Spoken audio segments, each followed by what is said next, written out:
This week on His Dark Materials, our hero Lyra finds herself in one of the worst environments imaginable.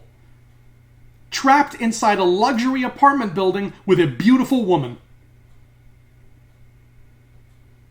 Oh no. Ba-da-ba-ba-da-ba-ba.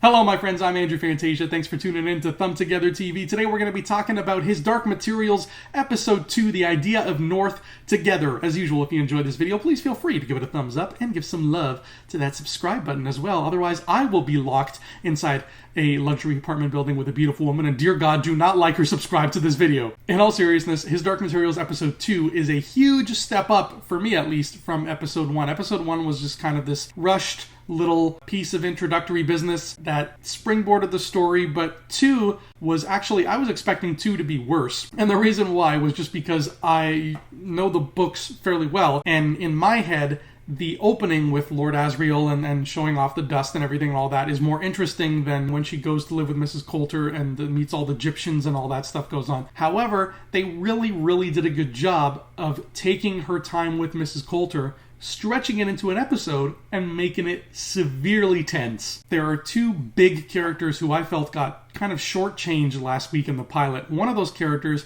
is Mrs. Coulter, and Ruth Wilson plays her so wonderfully. She's just the right amount of glamorous, but you can see on her face that glamour is a very thin facade, and the cracks are showing. Underneath those cracks is something darker, something very malicious, and we don't know whether or not to trust it or to run away.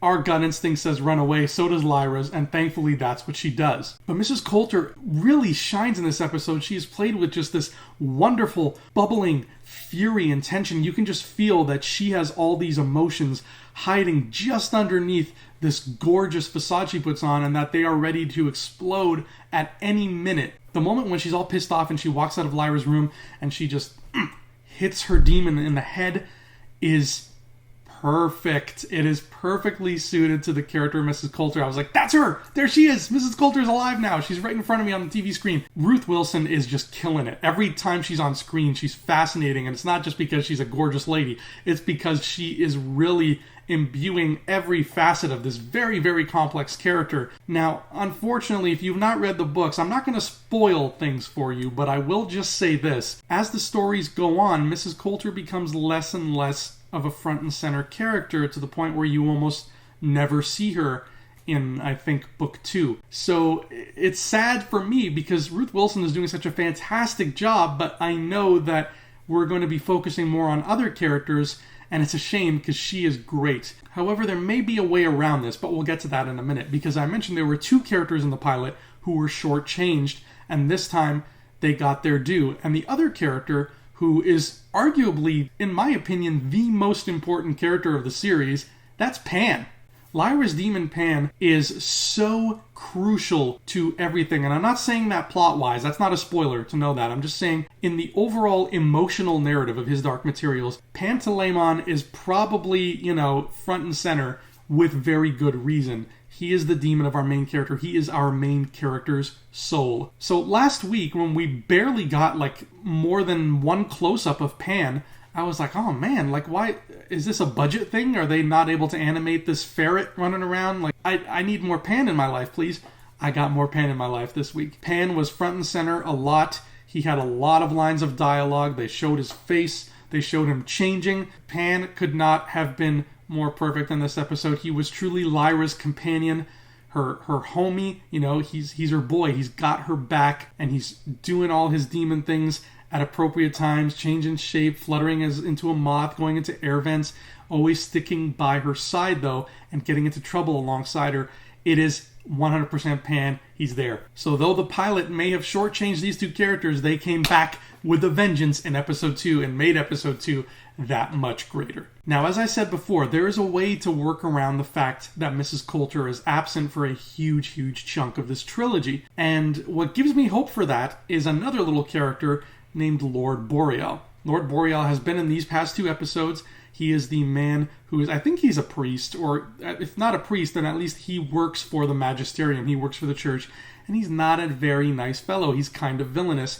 In this episode, as if they couldn't hammer the point home enough, his demon is a snake. Now, why Lord Boreal is so interesting is because he is an entity from the first book that you see for literally half a page, and then you never see him again until the second book, where he becomes a major villain. Here, he's been present for the whole 2 episodes so far, running around doing evil things for the Magisterium. And in the middle of these dirty deeds that he is not doing dirt cheap, because you can see the way the man dresses, he is a snazzy, sharp dresser. I can only hope I look half as good as Lord Boreal when I'm however old he's supposed to be. But in the middle of his dirty deeds, he goes over and crosses to another world.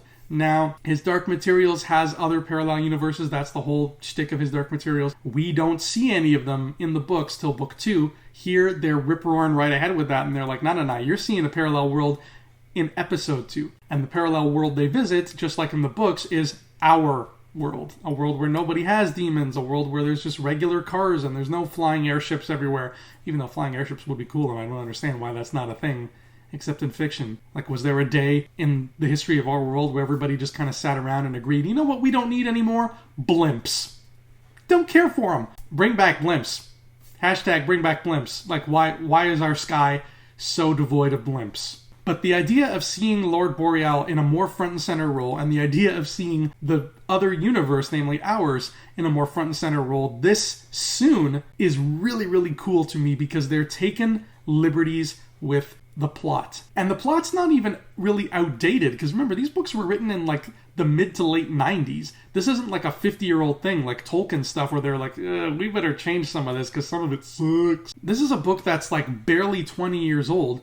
There wasn't a lot to change around here. What they're doing strictly for pacing purposes, I guess, so that people who are just new to this can know right away, oh, okay, I'm in for a story that has multiple universes where we will visit worlds that do not contain blimps. Gotcha. I'm on board. So now, as a fan of the books, I'm very curious to see what little changes they make, because I don't really hold these things sacred. You know, this isn't a sacred cow. I'm not going to sit there with a pencil and a notebook, and every time something deviates a millimeter off script, I'm going to be like, I see what you're doing, HBO. Knock that shit off. No, that's not how I roll. I love to see what kind of liberties they take to make a story even better than it was before, because that is what remakes and adaptations should be, everybody. Second chances. And I love when filmmakers and collaborators and artists look at it that way, as opposed to just, let's remake this because it was popular once. Look at everything as a second chance, and suddenly every remake, every sequel, every reboot, and every adaptation becomes that much